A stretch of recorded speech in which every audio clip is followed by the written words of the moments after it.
After leaving my 8-year-old at the airport, my parents wrote, we all agreed she should stay. My 8-year-old daughter Maddie was abandoned at the airport by my parents and sister's family, who proceeded to board their first-class flight. The text simply read, we all voted that she should stay. I didn't yell. I just did. And 7 days later, their lives began to fall apart. It was supposed to be a momentous morning. Maddie's very first trip without me.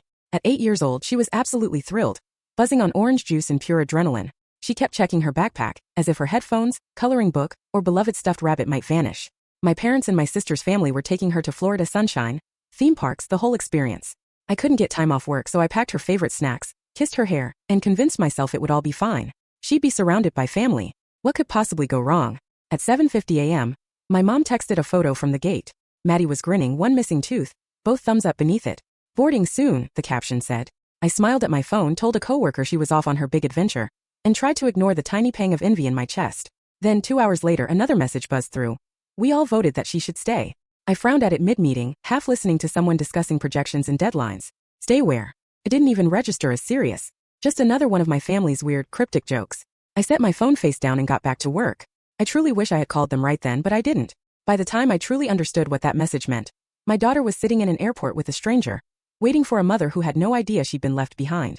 The rest of the morning dissolved into a blur of noise, emails, conference calls, the usual office chaos. Every so often, I'd glance at her gate photo and feel that quick surge of pride again. She was flying across the country. She was brave. She was fine. By mid-afternoon, the office lights had taken on the dull color of old paper. I checked my phone again. No messages. Of course not. They'd be in the air, probably halfway to Florida. I told myself to stop obsessing. When I finally left work, the parking lot was thick with the smell of heat and asphalt. I unlocked my car, glanced one last time at my phone, and saw that same unread text staring back. We all voted that she should stay. For the first time, it felt genuinely strange, off-kilter. I decided to call once they landed, just to hear her voice, to tell her good night. It had been a long day. I craved something normal. They answered on the second ring. Laughter in the background, the clatter of luggage, someone mentioning a rental car. Hey, I said, smiling. You made it. Put Maddie on. A pause, then my mother's voice, light as if we were discussing the weather. Didn't you get our message? What message? The one that said we all voted she should stay. I laughed because what else do you do when your brain refuses the obvious? What does that even mean? My father's voice came next, calm and factual. She was acting up. We decided it was better she stay home. The laugh died in my throat. You left her. My sister Tracy cut in, bright and efficient. Relax. We called an emergency childcare agency.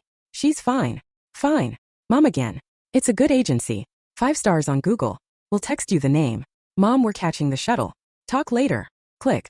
For a moment, I just stood there in the parking lot, phone still pressed to my ear, listening to nothing. Then the silence.